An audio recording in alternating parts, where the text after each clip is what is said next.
Kurt Angle is one of the best professional wrestlers ever. I want to make that clear before we do start this video, and it's why we are sitting down today, because there is a discussion happening on the internet, and I wanted to get serious about this. And as we all know, you cannot be serious standing up. It wasn't just his in-ring work either, which was amazing in WWE, and arguably even more amazing in TNA because his run was longer there. But even outside of the squared circle, this man was like an entertainment machine. And of course, he had the legitimate background too. He must have told you this 42,769 times. He was an Olympic gold medalist, and he won that thing with a frickin' neck. Not a frickin' neck, a frickin' broken neck, you see? That's how wound up I get by this. But in case you are confused, you can type it into any social media that you do choose. Some people do not think Kurt Angle is as good as some people say he is, and other people, if you can believe it, say he's overrated. Now, surprise, surprise, what usually triggers this debate is Dave Meltzer's Wrestling Observer star rating system, which was a stupid way to say that,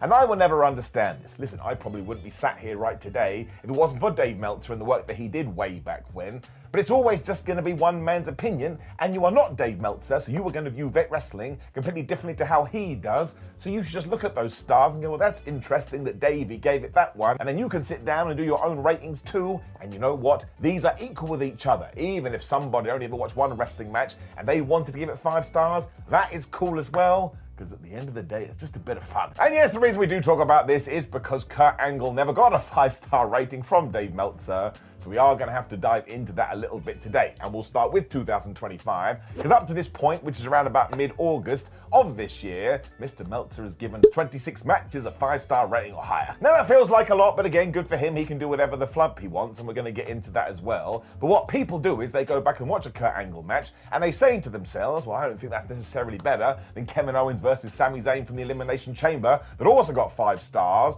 or even Gabe Kidd versus Yota Tsuji. And ultimately, it's your brain, so only your brain is going to be able to make a determination here. But also, as I do go off on a slight tangent, comparison is the thief of joy. You should be able to enjoy those 2 matches we talked about and sit down and watch a Kurt Angle classic and just think to yourself, isn't it wonderful that I found this mad sport and entertainment? By Jove, it makes me happy. Now, I would absolutely say, using all these metrics, Kurt Angle has to be the best wrestler never to receive a 5-star rating, but you do have to go back in time to understand the context, because genuinely, you can read these Wrestling Observer newsletters. Getting 5-star from Dave Meltzer was like pulling teeth. I suppose this happens to all of us. He was just way more strict than his younger years. Even when Kurt Angle was totally on fire in 2000, to get that score, you basically had to change wrestling forever. And also, let's face it, let's call a spade a spade. Mr. Meltzer is just more of a fan of the New Japan type style. I ain't got a problem with that. And my preferred style is goofy wrestling. Somebody once told me it's for life. What's really funny is if you do use your Wayback Machine, you will see Meltzer talking about Kurt Angle saying, my gosh, WWE has an absolute star here. Whereas when you go onto message boards, you could read a lot of posts, and again in the early days, of the IWC of the 2000s go, oh man, this Kurt Angle. Not only does he do too many moves in matches, but he doesn't understand in-ring psychology. And I went out of my way to check this out, and like 99% of the internet, I do my research. And the truth is, from my vantage point, is that Kurt Angle had it all, even right down to the wrestling gear that he wore. I mean, the red, white, and blue not only signified that he was an American hero, and he had won an Olympic gold medal, but it also came down to his style in the ring. He was going to be like a technical guy. That's why he was wearing a flippin' singlet. He also pretended that he was standing up for the American values of the day, and then he would go into the ring and cut a promo where quite clearly he didn't give a damn about any of that. So maybe I'm heading off in the wrong direction here, but the fact he looked so clean cut, and then he was a bit of an asshole, well, that just made the gimmick even better. I suppose you could compare him to a politician in the sense you should never take him at his word, but also, let's go to his theme. Now, if you don't know this, in 1997, that song was being used by The Patriot, and that didn't work at all, because it was also coupled with the rise of Stone Cold Steve Austin. People didn't want that cheesy shit. With Kurt, though, the whole thing was meant to be a little bit corny, so when he came out to this patriotic theme tune, acting like he was the greatest thing since sliced bread, well, again, there was a 1-2 punch to all of this. Firstly, you were like, oh man, this dude, he's driving me nuts. And then what did the fans do? They took the beat, they took the rhythm, and they added their own chant to it, which was "You Suck." And that just meant Kurt could lose his mind before he even got into the ring. Once again, I'm going to use that word, it was damn near perfect. Somebody actually said to me recently that you could argue Kurt Angle is one of Vince McMahon's greatest ever creations in the sense from the ground up, because Hulkamania did come from AWA. You can watch Hulk Hogan in that promotion and see the start of all of this. And when it comes to Stone Cold Steve Austin, it was Steve Austin that had to go to Mr. McMahon and say, listen, I'd really like to play this brand new character, because he had him doing the Ringmaster. But when it came to Kurt Angle, that all came from Vince's brain, to the point Kurt Angle actually went to him and said, these guys are never going to boo me. Again, I won an Olympic gold medal. The man was like, don't worry about it, I have a plan. Listen, once again, it totally worked. And don't get me wrong either, this was Undertaker levels of gimmickry and character here, because I don't think anybody could have pulled it off as well as Kurt Angle, because the man learned very quickly, I don't have to take myself too seriously as a personality, because when we get to the wrestling, the bell goes ding, well, I'm able to be an absolute killer. He also had amazing comedic timing and was always happy to make himself the butt of the joke.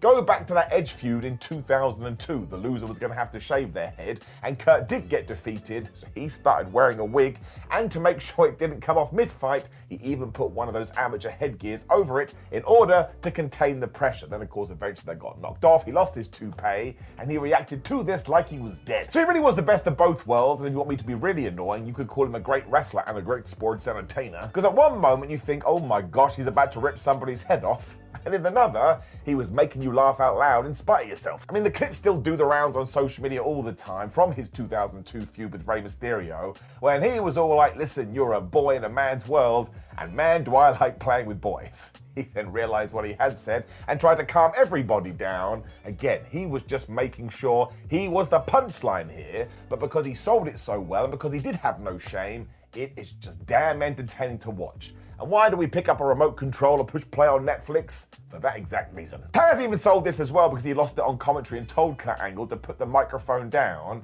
And if we hadn't played this up for jokes or we hadn't have played it seriously, it wouldn't have worked. But even before he said these words, Kurt knew what he was going to do.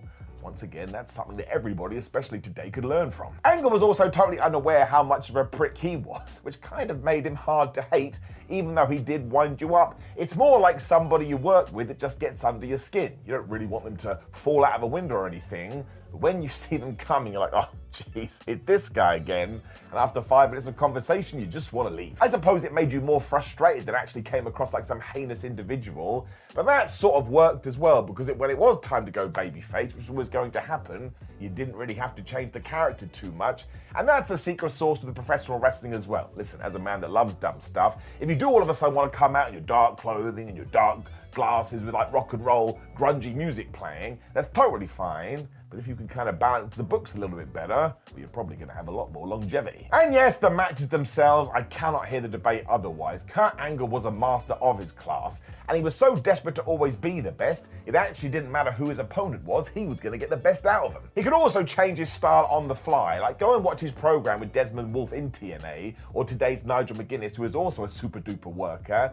They just come out with this bizarre bout, but good grief, it's mesmerizing to watch. And in terms of what Kurt Angle had been doing the week prior, it's completely different. Could then compare that with the 2005 squash match he had on SmackDown against Roderick Strong of all people. He basically murders this guy, and his facial expressions and the way he comes across here, you genuinely think to yourself, okay, I understand that pro wrestling isn't real, to use that word, but something is wrong with Kurt. Look into his scary, scary eyes. But if you want to call him one of the most believable wrestlers ever, once again, I'm not going to argue with you. When we go back to the IWC of the early 2000s, and yes, to underline it, they said that Kurt Angle spam moves and didn't understand in-ring psychology. Now, it's important to remember this because the same old accounts are spouting this nonsense today. It was just wrestling evolving. It was just wrestling changing. And why the flub wouldn't you want that? Like, if that had never have happened, it means whatever Lou Thesz was doing back down in the 70s would be happening today, and that wouldn't be keeping up with pop culture. And ultimately, that's what wrestling always has to do, whether you like it or not. And you can find these threads today as well of some people saying, why does Kurt Angle always go and do that German suplex from the ring apron to the floor? Because I have seen him do it 42,796 times,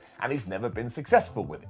I was like, this is just a part of wrestling. And sure, you can critique it from a realness point of view. But dare I say, let's jump back to the modern day and talk about the Blue Thunder Bomb. It is the least devastating move in all of sports entertainment. It never works, it never gets the pin. But why does Sami Zayn do it all the time? Because it gets a reaction from the fans.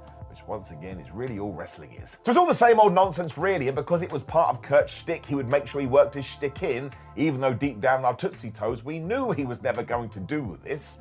But actually you could tie it into his character as well. He was meant to be a delusional idiot. I think deep down he totally believed he could do it. People still point to that mad moonsault he started doing too, and that was a double-edged sword. Because Kurt never even practiced it. He was just so damn athletic and focused he was able to pull it off. But yes, because of that, he also used to smash people right in the face. It always got a reaction though, and do you remember the one he did off the top of the cage?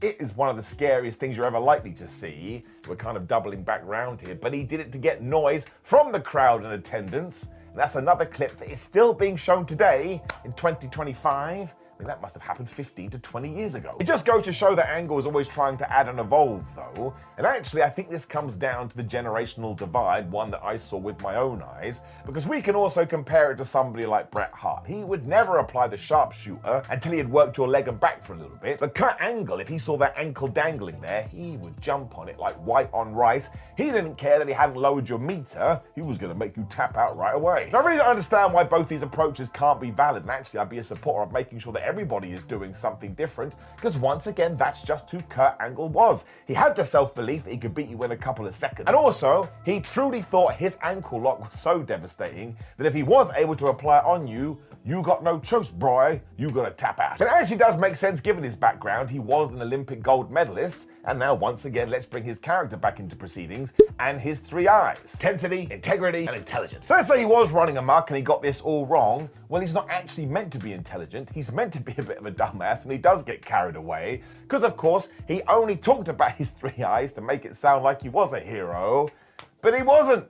He was an arrogant moron who kind of got lost in the shuffle, or at least in his brain he did.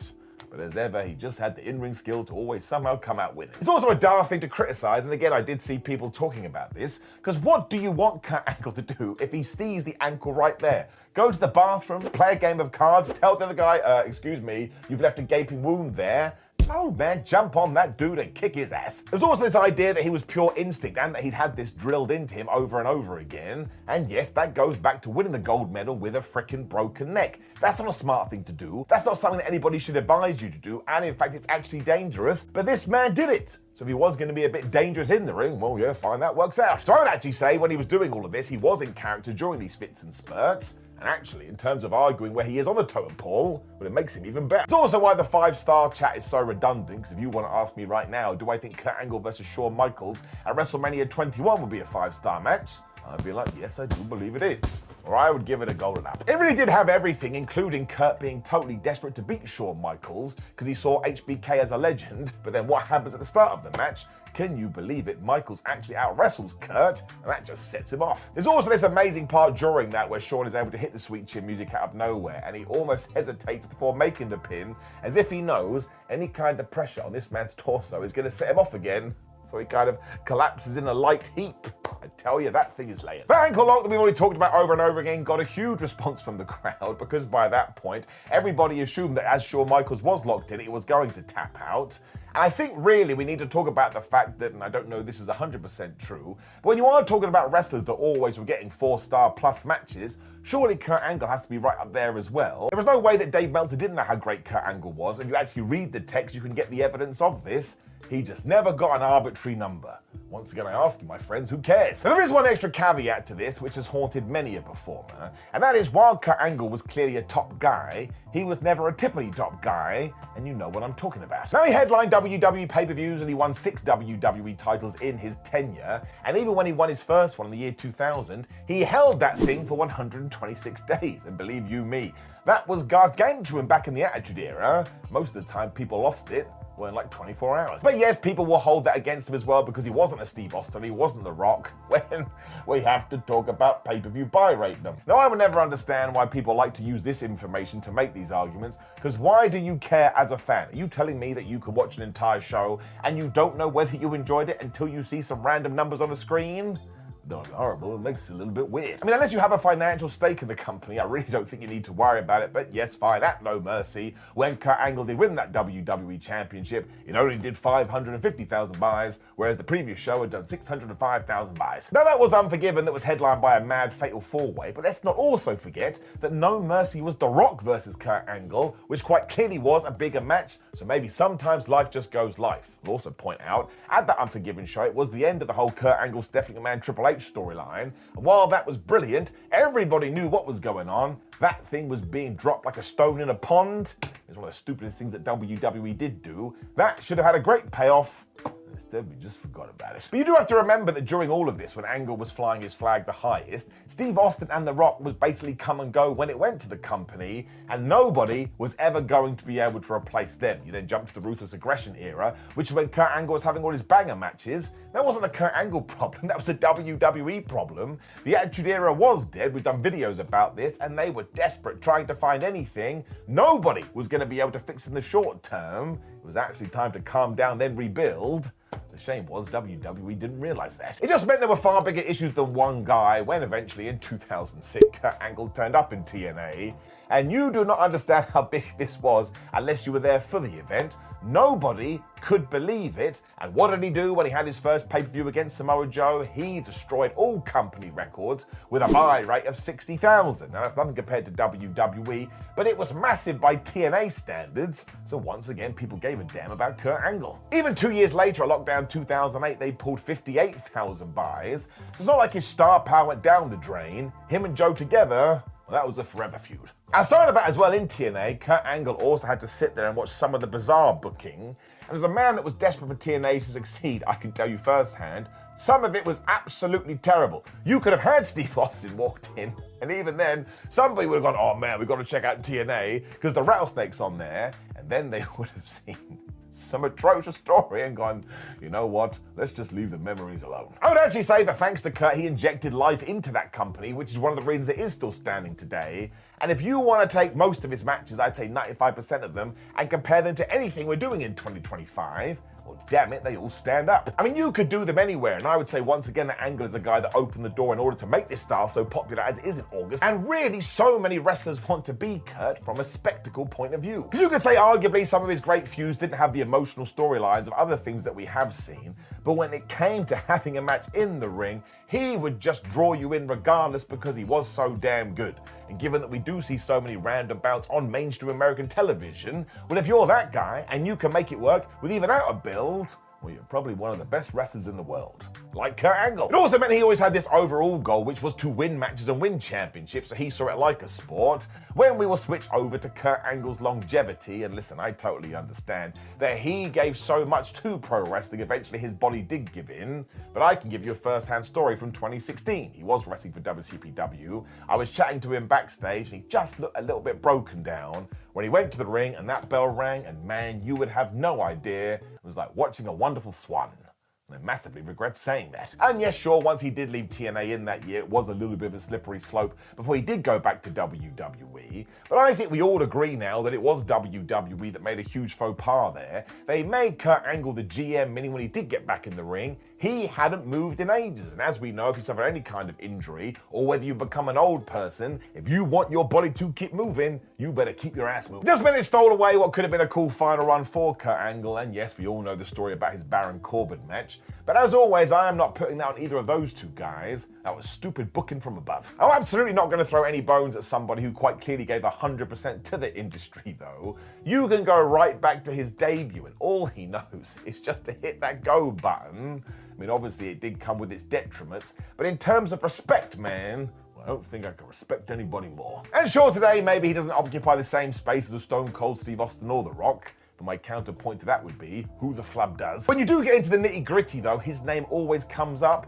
even if he isn't maybe culturally relevant in 2025. But honestly, what's that got to do with wrestling? So many workers worth their salt do use him as an example though. I mean, go and listen to Kenny Omega talk about the man, or Bret Hart, who we've talked about before. I often think when people say to, hey Bret, who would you like to wrestle from the next generation? He always says Bryan Danielson, and he always says Kurt Angle. I also think it's important to note out that Kurt Angle is just a joy when it does come to his social media accounts, because once again, surprise, surprise, he does not take himself too seriously. And yes, listen, we've already talked about the fact that maybe he didn't have any blood feuds like Drew McIntyre versus CM Punk from last year. But look at the programs he did have that still stick in your brain, like the one he did with Shawn Michaels, the Sensational Sherry stuff, the Marty Jannetty stuff. I mean, he had such a good match with Marty. WWE went, well, maybe we should hire Marty back. Listen, I don't want to throw any shade at that guy, but it was all because of Kurt. Those fights with Rey Mysterio were an absolute joy as well because he was just so mad that someone that small was so good. And listen, before WWE did drop the ball, the Triple H Stephanie McMahon love triangle, it was quite watchable. And actually wrestling doing soap opera right. Anything he did with Brock Lesnar was great too because they just came across as so legitimate, which was the same for Samoa Joe versus Kurt Angle. I mean, we really talked about it and how much people bought in. They were just wrestling soulmates, man. They only made dreams. I'll openly admit that I struggle with the Chris Benoit bouts nowadays, but that doesn't mean you can't take away from the technical classics they were. And I would say outside his first few bouts, Kurt Angle never actually had a bad match. I'd go as far to say, I think he was incapable. Kurt also has those moments that WWE loves to talk about, such as the stuff with Michaels and Sensational Sherry and singing that stupid song. And do you remember the headbutt that Samoa Joe gave Kurt Angle, which busted Kurt Angle's nose instantly? Again, it's online all the time, so he left his mark. This is before we even get into the fact that he had an awesome trio with Edge and Christian, and some of that stuff is still funny today.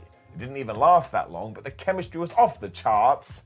So don't you tell me that Kurt Angle didn't have any moments. He had loads. And I think that's where Angle's true skill does need to be shouted from the rooftops more. How the flub did he have so much range? Because from the moment he grabbed a microphone during his debut 1999 squash match against Shawn Stasiak and said, excuse me, are you booing me? Because I don't want to be the bearer of bad news. You don't boo an Olympic gold medalist. He just found ways to always be so damn entertaining. And of course, he once wore a little hat. Out of context, that sounds terrible. When Kurt did it, all time. If Michaels' feud is proof of this as well, that a couple of years later he was playing the wrestling machine, and that was absolutely terrifying because he was so intense. And during all of that, he also angled slammed Mae Young, and he got away with it, mostly due to his reaction. He didn't want to laugh, but he made it funny. As far as I'm concerned, Kurt Angle is one of the best wrestlers ever and a huge reason why we do have the star we had today, because he really could be in the ring with anyone, and you would have no idea what that person's experience was. Kurt Angle was going to make him look like gold. Then instantly he'll be making you laugh too, and there are dudes out there right now who say all their best work and all their best skits came with working with Kurt Angle, and I don't think that's a fluke. I mean, you can even talk about that Shane McMahon 2001 WWE King of the Ring match, which is absolutely brutal, because Kurt Angle works multiple times on that evening, and none of them, to go back to that stupid star rating, would get any less than 3.5 stars. And even then I'm being harsh. I say give them all 4+. He was just totally obsessed with being the best, and he gave everything to this. So go on there now, look on social media, read the polls, talk about the people who are considered the best in-ring wrestlers of all time.